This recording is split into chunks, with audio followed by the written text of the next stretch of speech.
Welcome to the Home Builder Digital Marketing Podcast. Over 90% of today's home buyers start their buyer journey online. Here we talk with not only industry experts, but also your fellow home builder marketers to learn how you can succeed in our incredibly competitive digital world. And now, here are your hosts, Greg Bray and Kevin Weitzel. Hello, everybody, and welcome to today's episode of the Home Builder Digital Marketing Podcast. I'm Greg Bray with Blue Tangerine. And I'm Kevin Weitzel with Outhouse. And we're excited to have joining us today, Hayley Selden. Hayley is the VP of Operations at Valiant Spaces. Welcome, Hayley. Thanks for being with us today. Thanks for having me. So let's start off, just help people get to know you a little bit. Give us that quick overview and background about yourself. So as Greg already said, I'm the VP of Operations at Valiant Spaces. So what that means is obviously I oversee all of the operations, but I also get down a little more into the nitty gritty of the general project management day-to-day on site very frequently. And prior to this, I was the owner of Redwood Jane, had my own company doing a very similar line of work. And I'd gotten to a point where I either needed to hire people to scale and grow or pivot into a company that already had that infrastructure in place. That's where Valiant came along and it happened to be a great fit. So pivoted over, had a bit of a merger with them back in September, and here we are. All right, besides the fact that Redwood Jane was an awesome name for a company, but this is the segment of the show, Hayley, where we get to ask you something where you get to divulge to our audience something personal about you that has nothing to do with work. Well, I do live in Colorado, in Denver, and like most people who live there, I love the outdoors, so I'm often hiking, backpacking, skiing. But aside from that, I would say CrossFit is a big hobby of mine, which also helps support obviously all the outdoor activities. So I'm relatively active, which also helps with work in a lot of ways as well. So it works out. See, it's that yin and yang balance, Greg, because she's into CrossFit. I avoid it like the plague. Yeah, so it's a good balance. Good balance. It's a great balance. That's how the universe balances itself. And I really try not to bring it up that much and be one of those people, but it takes up a lot of my time. Well, Hayley, give us a little more detail about how you kind of got into home building and construction and that journey for you and what attracted you to this industry. Yeah, so I went to school for civil engineering in college, civil engineering and architectural engineering. I quickly found out that architecture is really more art than science, which is not me, which is why I kind of leaned a little bit more into the engineering side of things. I ended up moving to Denver because I got a job as a structural engineer doing residential design. So I moved to Denver about 6 years ago to pursue that, did that design for about 2 or 3 years, a lot of production homework, which gets a little redundant, we'll say. And I had really missed being in the field and being a little more hands-on and really getting to see what we were building. I had some prior experience in college where I was doing a little bit more project management, doing more of the design, and then also management of the execution side of things. So I shifted a little bit, really looking for an opportunity to get out a little bit more in between.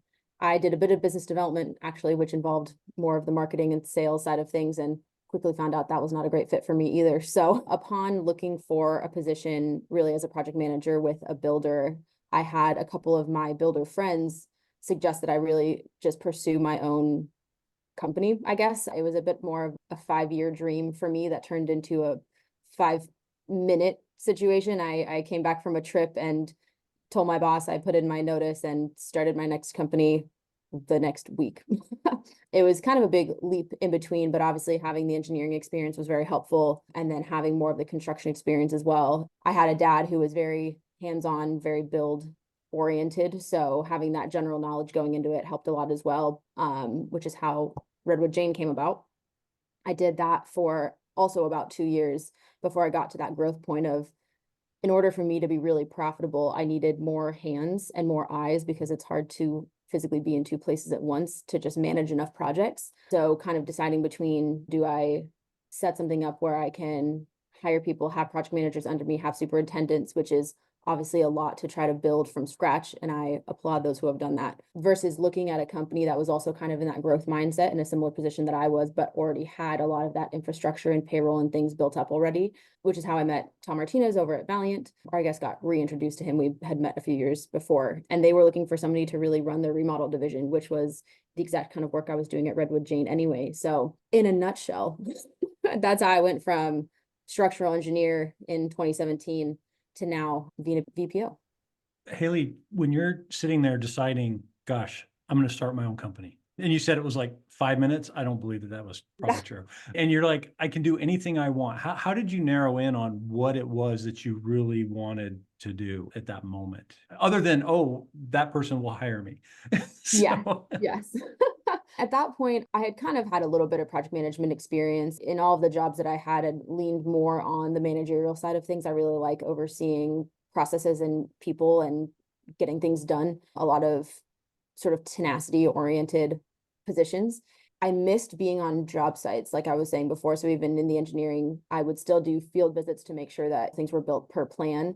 I had molded over for a while. It had been an idea back in college to do a true design build firm, actually, where you'd have architecture, engineering, and construction in-house, which I'm now realizing there's a reason it's not set up that way. That's kind of a lot to have all in one place.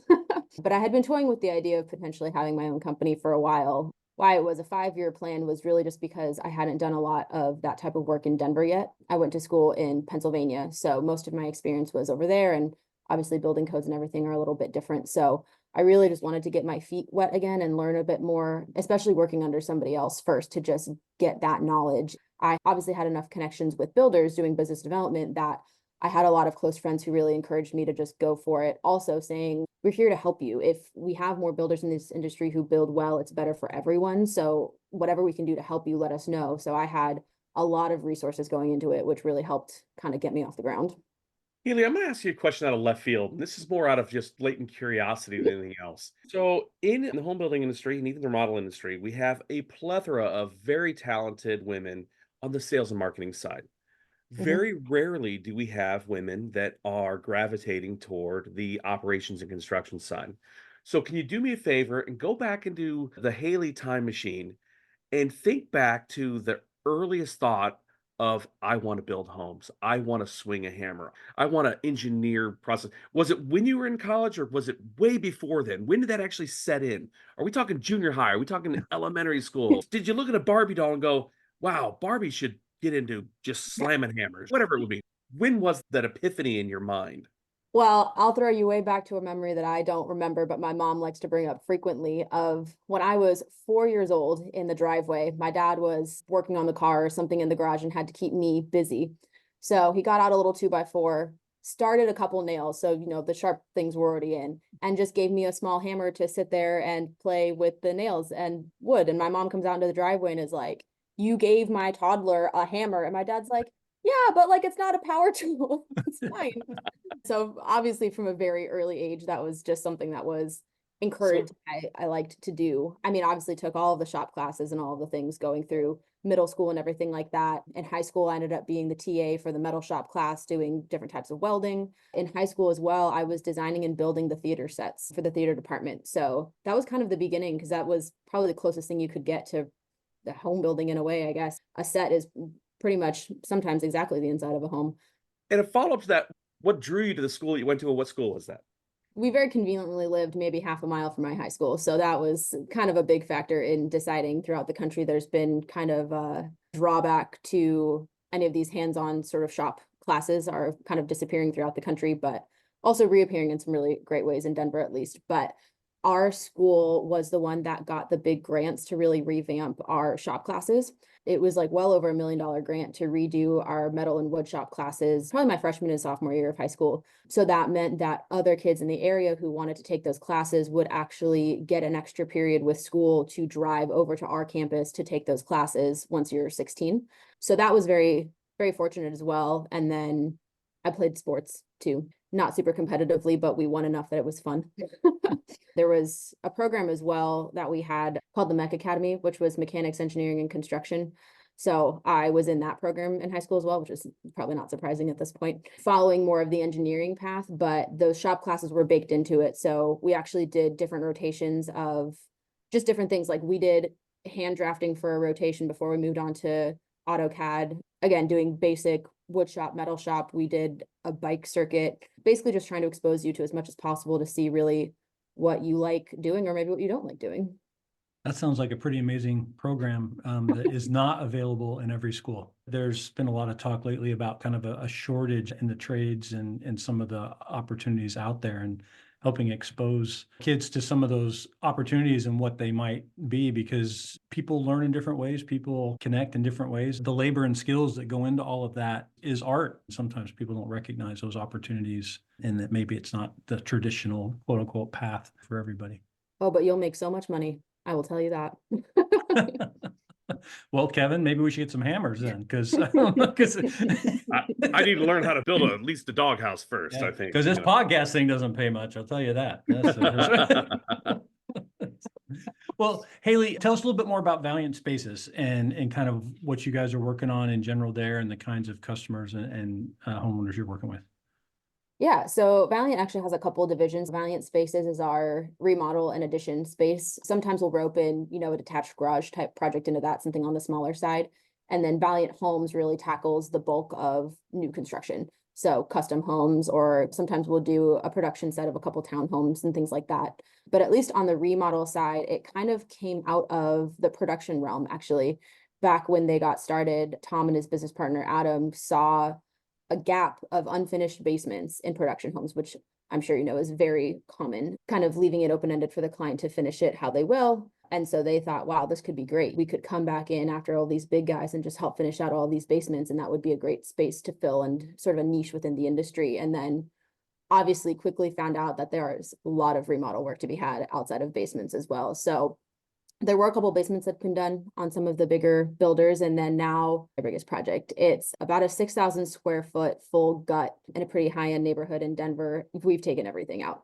We're completely remodeling the entire thing. We've put in new windows, and then we'll still do the occasional bathroom and things like that as kind of more of a friends and family direct referral kind of thing. But our sweet spot is really those big remodels, doing the basements, doing full guts. We have another sort of garage ADU project as well that we're roping into the spaces. Another one that we're almost done with planning. Actually, I think they are going to finish the asbestos remediation this week, where it's technically a remodel, but it's removing, I believe it's 40% is what Denver qualifies as remodel versus new build of what you can remove from an existing house. So we're taking down probably the first half of the facade plus the entire roof, digging out the foundation, and then rebuilding from there. And it technically counts as a remodel.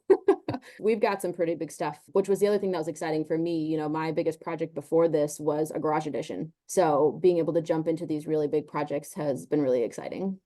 Hayley, as you sit there on the operations side, we're going to need to pivot now to some sales and marketing stuff, because we're a digital marketing podcast, just to stay true, right? But there's sometimes this, I don't know, tension's too strong of a word, but sales and marketing has to learn how to play with operations and make sure that we're promising the right things and that we can really deliver, and we don't tell people schedules that are impossible and some of these kinds of things that maybe have happened to you. I don't know. So give us, from the operations side, just kind of that view of what you wish the sales and marketing team understood better to help operations.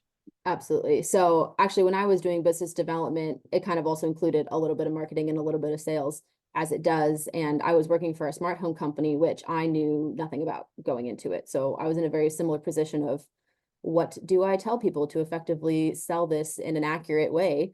I would say the biggest thing would be to get out and actually see things. Get out in the field, even just once a quarter, and just see what's going on, take a field day, look at things, talk to the people who are on site, and just get a general better understanding if it's not something you have already. And that will go a very long way. But I think in general, just having a lot of understanding for changes, even in new construction, things are constantly changing, which is why we have so many people managing certain projects. So as far as, I don't want to say making promises, but kind of talking about expectations with clients, just really pushing the relationship factor of things. Like, you need to have a really trusting relationship with your builder and understand that it's not if things go wrong, it's when they go wrong that we are going to handle things properly and we're going to make it happen for you. And focusing on that over, hey, we can get you this thing for this cost at this amount of time. Just, hey, we're working through this together. We're making ideally your dream of yours come true, which is super fun and super exciting. So let's try to keep it that way as we move through this process.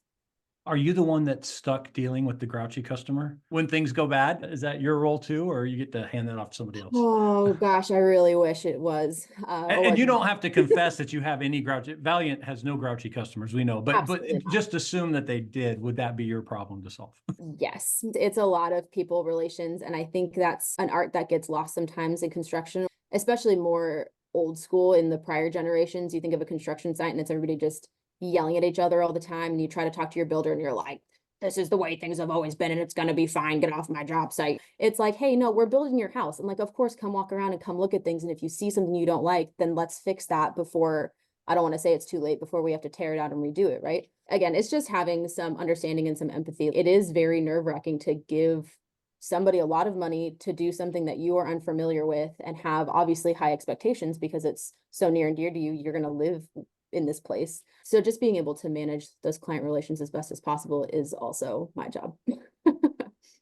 Just going along with what the home buyer or the client is saying, I'm not going to name the builder that I was at, but I was actually visiting a builder at one of their job sites because we were delivering some flyers for him. One of their home buyers was literally yelling at them because they didn't want any of those pipes sticking out of the top of their roof. They were like, those are unsightly. It's like, you kind of need those so your plumbing doesn't explode and, etc. But it cracks me up that sometimes they don't want these unsightly pipes sticking out the top of their home. Yeah, it's also just a lot of explaining and a lot of educating. Also kind of a trust the process. It's like, if you went to the dentist, would you tell your dentist what to do? Probably not. Like, you would probably trust them to be an expert in their field and do what needs to be done. I mean, maybe you also talk to your dentist that way, I don't know, but it's kind of the same thing with home building. You've hired a professional to do this job, and obviously you have input in this, but you need to understand that this is literally what we do. And we're not trying to make things difficult. We're not trying to make things unsightly for you. That happens in remodels a lot, is just not understanding a lot of the infrastructure that needs to go in. We have a client who just decided they wanted backlit mirrors, and we said, well, you need power to run to those. So we now need to poke some holes in the wall to run the wires over there. And that was something that didn't really occur to them, which of course is why we do what we do. So it happens sometimes. Hayley, you've touched on in a couple of comments now this idea of trust. So what are some things that you found that help create that trust with the buyer, especially early on before you're really far into the process? Have you seen anything specific that really jumps out at you that's like, wow, this is something we do because we need to create trust? Yeah, I would say communication is the main driver of that. We do weekly meetings with our clients where we sit down and we run through the progress of everything, but we also give the opportunity for the client to come by the site. I don't want to say whenever they want because there's safety hazards there, but if you want to come see things, let me know. I'll come meet you. We can walk through, and just being really transparent. And again, especially on the financial side of things as well, we run through that on our weekly meetings. So it's not, hey, I've given you all this money and where is it going? Because time and the money being the two biggest drivers of these things. And time can be a little more understanding, I think, especially coming out of COVID and everyone seeing product delays for everything, even outside of construction, gave a little bit more understanding to that side of things. But just keeping those lines of communication open and being transparent with what's going on really goes a long way. As you look around you and want to encourage more folks, especially women, to consider being part of the construction team, what are some advice that you would give to those who are maybe in high school trying to decide whether to take shop class? What are some thoughts there? Definitely on the younger side, I would say just try as many things as possible. I think our education system doesn't really let kids do that enough. So if you have the opportunity to even take one class trying something new, absolutely do that, to even find out if it's something you don't like. For most people on the actual career path side of things, I don't want to use the term like give it a try again, but know that it's not the construction industry that you're thinking of. I think even though we are stuck in the past in a lot of ways, we've also come a very long way. And if you are the type of person who can manage processes effectively, that is something that this industry definitely needs. If you are good with people skills, especially if you're bilingual as well, that's obviously a huge plus. But I would say just get out there and explore a little bit. And if somebody in the industry, just say, hey, can I walk one of your jobs with you? I love to take people around job sites and just show people what we're up to. So just take advantage of those if you can. But even if it's on the small side, if you see a workshop somewhere that you could go take for an hour where you build a birdhouse or a doghouse, that could be a really eye-opening experience for somebody. Well, not dissimilar from your father giving you a hammer at the age of 4. The house that she built, which started in Utah, that has the activity book and has the children's book, actually is a Girl Scout program. And then they also do like a birdhouse construction kit and tons of fun things. There's lots of the ways that we can get young girls into the mindset of even considering construction. Absolutely. And I think just diversity in general is so important in every industry. And the fact that we are lacking so much in this one area gives a fantastic opportunity for other girls and women to come fill those voids that we have. So Hayley, as you're looking kind of forward into things that you want to continue to grow and improve in, what are some of the places you look for ideas or for inspiration or for role models? So I'm very involved in our local Home Builders Association of Metro Denver. So I have been on a lot of councils and boards there. So just getting around other builders and just talking to them about the things that they're seeing, the things that they're doing are great. This year I was not able to make it to IBS, but that's normally a fantastic way to just see what's new, what's next. That's one of my favorites, is just walk around the showroom floor and kind of see what's out there, especially on the building material side. I know it's not as like fun and sexy as new light fixtures, but just seeing, you know, what type of new zip sheathing we have these days is just really interesting. But I think always looking to learn and improve, and especially for your clients, knowing that you have the most up-to-date information and knowledge on all the systems and processes for them goes a long way as well. I'm going to admit, Kevin, that I did not go to the zip sheathing booths this year at You know what? IBS. I skipped those. I'm going to confess to that. I'm sorry. I completely avoided the zip sheathing row. I think it's a row that they have the zip sheathing in. It might be near the red and blue plumbing fixture area where they connect it with those fancy guns. I don't know. I'm just a guy that hires that kind of stuff out. So let me ask you this, and I know you're more on the operations side, but being that you ran your own company in this same realm, Redwood Jane, my curiosity is kind of piqued in wondering, do you use the same methodology of outreaching digitally to your potential client base that production home builders would or custom home builders would? Are you on the Facebooks and the TikToks? What are you guys doing that might be different than what everybody else is doing? We're still branching into it with Valiant. I'm still getting my feet under me a little bit, but with Redwood Jane, it was mostly a lot of social media because it was free and effective. And really, until we had the chance to grow a little bit more, would I be able to bring in a true professional? But I will say the same thing about sales and marketing that I will about design is it's fun until it's not. You can make a fun little reel and it's awesome to watch. And then when no one watches it and you have to make 3 of them a week, you're like, okay, I'm kind of done with this and I really don't want to do it anymore. So like you can pick out fun tile and things and paint colors. And when I ask you to pick out which grout and which fluter trim you want to match your tile, you probably don't care as much about that. So I was doing as much as I could on my own, and through word of mouth, it was working. But on a larger scale, it is 100% worth having somebody who knows what they're doing, again, professional in their field, to help grow, because I think that's a blind spot for a lot of builders too, is they kind of get to a point where word of mouth works until it doesn't as well, where you've just always had work coming in and one day you're like, we don't have any more projects lined up, what's going on? And well, you haven't done any advertising, so how will people know about you? Signs on job sites will also go a long way, especially in high-end neighborhoods as well. A little more on the old school side of things. I even run out of ideas as well because it's not what I do. So having somebody who's really knowledgeable and can really get that client drive goes a long way.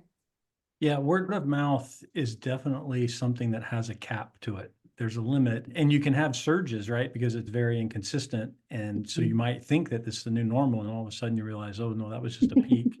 And now we have to deal with the valley that comes after it. Absolutely. Well, Hayley, thank you so much for being with us today and sharing. Any last words of advice you wanted to get out to the world before we wrap up? Oh, I'm not sure. Trust your builder if you have one. They know what they're doing. You can believe in them. All right, trust your builder, and builders, you need to earn that trust. Well, Hayley, if somebody wants to reach out and connect with you, what's the best way for them to get in touch? I am on LinkedIn, as we were talking about earlier. Hayley Selden. You can probably find that spelling down in the description. And then we have a very outdated Instagram for Valiant Spaces, but it's out there. I would say those are the 2 best ways at the moment. Awesome. Well, thanks again for being with us. And thank you everybody for listening today to the Home Builder Digital Marketing Podcast. I'm Greg Bray with Blue Tangerine. And I'm Kevin Weitz with Outhouse. Thank you.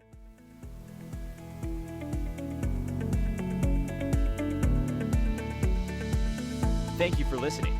To learn more about how Blue Tangerine and Outhouse can help you generate more qualified home buyer leads, visit bluetangerine.com and outhouse.net. If you've enjoyed our show today, please tell a friend, leave us a review, and subscribe on your favorite podcast platform. Be sure to join us again on the Home Builder Digital Marketing Podcast.